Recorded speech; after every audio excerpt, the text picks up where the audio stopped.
10 anos da morte do padre Libânio, e nesses 10 anos podemos nos perguntar sobre, por um lado, o seu legado e, por outro, o que ainda permanece como necessidade daquilo que Libânio tinha como características próprias.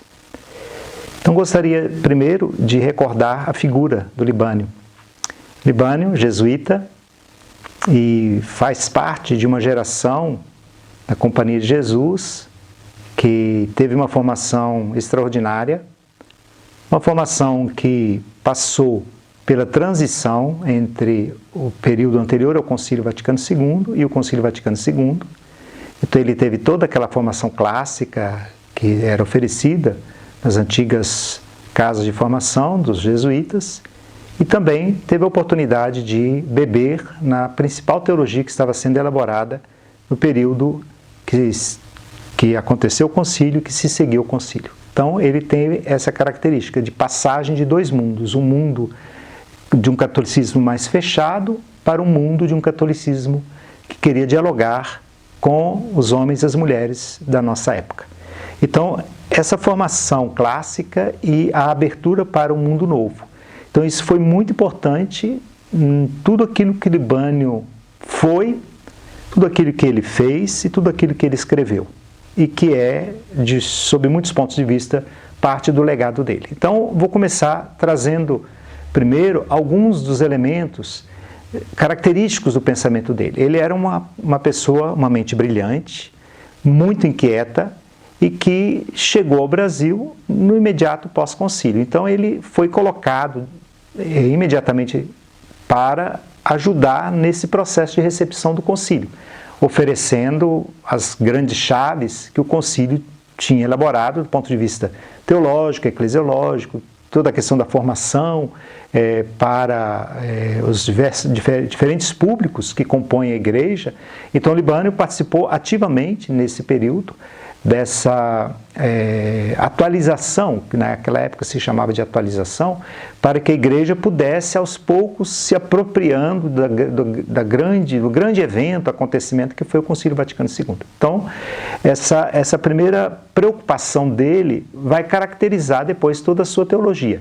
Ele dizia muito que ele era um teólogo generalista, ou seja, um teólogo que se ocupava e se preocupava com tudo quanto é tema que possa existir na teologia. E, de fato, se a gente for pensar bem, Libânio tem alguns blocos, alguns conteúdos assim muito próprios da reflexão dele, da pesquisa dele, mas Libânio ele tinha um horizonte muito amplo, que era devido justamente a essa perspectiva de uma teologia feita em diálogo com os homens e as mulheres, ou com aquilo que o Concílio Vaticano II chamava de sinais dos tempos. Então, quando ele voltou para o Brasil, além de oferecer muitas palestras, cursos para a CRB, cursos também para muitos colégios, ele começou a dar aula de teologia, inicialmente na Faculdade Cristo Rei, lá em São Leopoldo, no Rio Grande do Sul, e depois na PUC-Rio, e ele concentrou a pesquisa dele no que nós chamamos de teologia fundamental, que reflete sobre o tema da revelação e o tema da fé. Então esse foi vamos dizer assim, o tema, um dos temas que ele mais trabalhou ao longo da carreira de professor dele. E ele escreveu muito sobre isso também. Agora, além desse tema, ele se preocupava, como dizia, era um teólogo, ele mesmo se dizia um teólogo generalista, então ele se preocupava com aqueles temas que eram trazidos pelos públicos com os quais ele dialogava. E um público muito importante com o qual ele dialogou foram as juventudes. Ele acompanhou um grupo de jovens que inicialmente tinha lugar aqui em Belo Horizonte, chamado Tropa.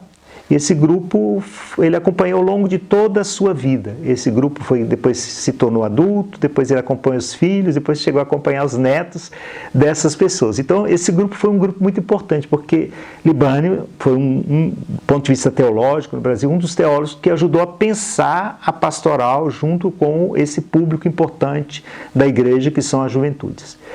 Outro grupo também com o qual ele teve muito contato é o público ao redor do qual foi crescendo essa reflexão típica da América Latina, chamada teologia da libertação ou teologias da libertação. Então, aqui no Brasil, formou-se um grupo chamado Grupo Emaús, e esse grupo se reúne ainda hoje 2 vezes por ano, e esse grupo faz uma teologia em diálogo com as grandes questões que vão aparecendo, culturais, sociais, econômicas, as questões espirituais, as questões tipicamente teológicas também. Então, esse grupo foi muito importante na reflexão do Libânio e ajudou o Libânio a se projetar como um dos teólogos que ajudou muito a divulgar a teologia da libertação. Ele teve uma obra, inclusive, sobre a teologia da libertação, ajudando a compreender as várias tendências que atravessavam essa corrente da teologia.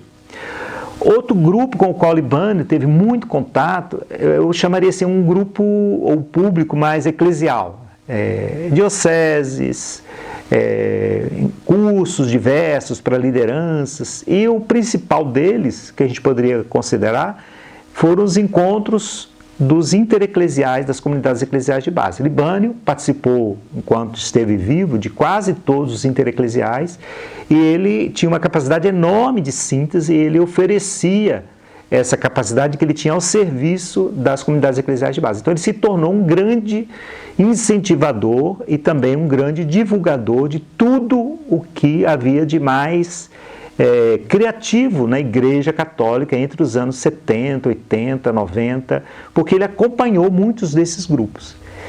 E esse público eclesial, ele tinha uma coisa muito interessante que o Libânio fazia, era que ele tinha uma preocupação com a pastoral. Então ele, durante anos, mais de 25 anos, ele acompanhou uma paróquia aqui na Arquidiocese de Belo Horizonte, na cidade de Vespasiano, onde ele ia, celebrava, atendia confissões, visitava doentes, acompanhava catequese, celebrava missa para as crianças. Então, uma coisa assim extraordinária, né? Uma pessoa com o trabalho que ele tinha, ele escrevia muito, ele dava muitas palestras, dava muitos cursos, e mesmo assim ele tinha todo fim de semana, sábado e domingo, ele estava lá na paróquia para acompanhar essa caminhada de uma comunidade real, né? Para não ser um teólogo, aquilo que o Papa Francisco, num dos textos recentes dele, disse, né? Não ser um teólogo de gabinete, mas um teólogo que nós chamamos de pé no chão, né? Um teólogo que caminha junto com o povo católico, o povo cristão, nas suas diferentes questões que traz. Então, a gente está percebendo, né, que Libânio vai trabalhando, então, temas relacionados à igreja, relacionados às juventudes, relacionados às coisas que ele dava aula, teologia fundamental. Depois ele também deu aula desse tema da escatologia, que são as questões relacionadas ao fim, né, do ser humano, tema da morte, da ressurreição, da vida eterna, todos esses temas. Ele escreveu um livro importante sobre isso, deu aula há muitos anos sobre esse tema também. E ele também trabalhou muitos temas ligados à espiritualidade. Então ele tem não só muitos escritos, mas ele deu muitas palestras, cursos, escreveu livro sobre esse tema, tanto a espiritualidade específica do jesuíta, a espiritualidade naciana, né, a partir dos exercícios espirituais, quanto ele preocupava-se muito com o tema da espiritualidade, né, e como a espiritualidade voltava, permeava a vida de muitas buscas e buscadores e buscadoras da nossa época contemporânea. Então ele se preocupou muito também de propor reflexões sobre isso. E depois, acho que uma coisa importante para a gente lembrar, assim, como característica, depois eu queria só dizer como que isso ainda hoje tem uma relevância, né?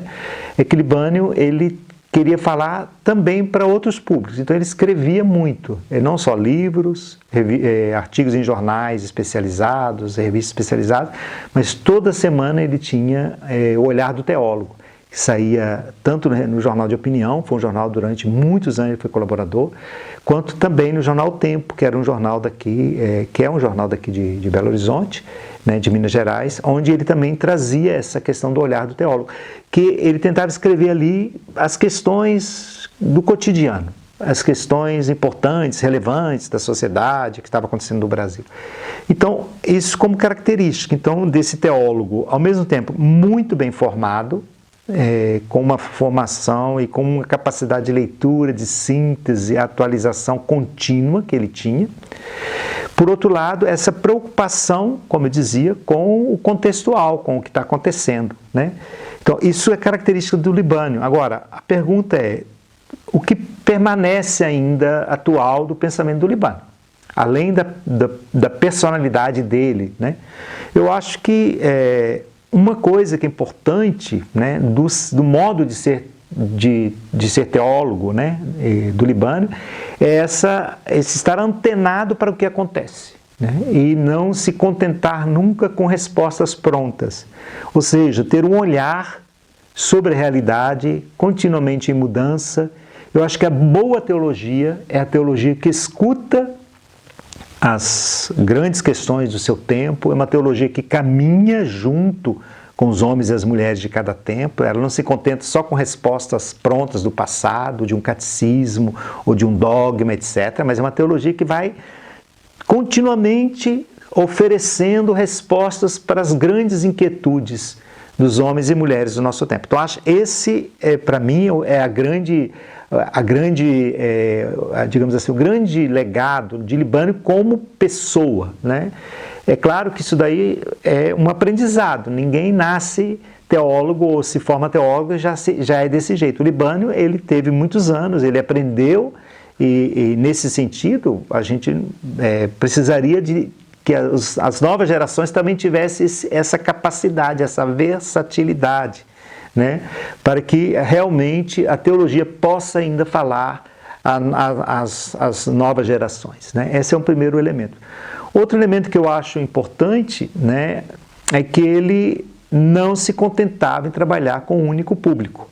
Ele tentava oferecer respostas para os diferentes públicos, como eu falei, juventudes, igreja, os estudantes dele nas escolas, o pessoal das comunidades mais simples, o pessoal das comunidades eclesiais de base, ou seja, ser capaz de falar para vários públicos, né? A teologia, ela quer ser uma resposta às perguntas mais fundamentais, mais importantes que cada homem e cada mulher tem. Então, para isso é importante que ela possa ir ao encontro dessas pessoas e dessas necessidades.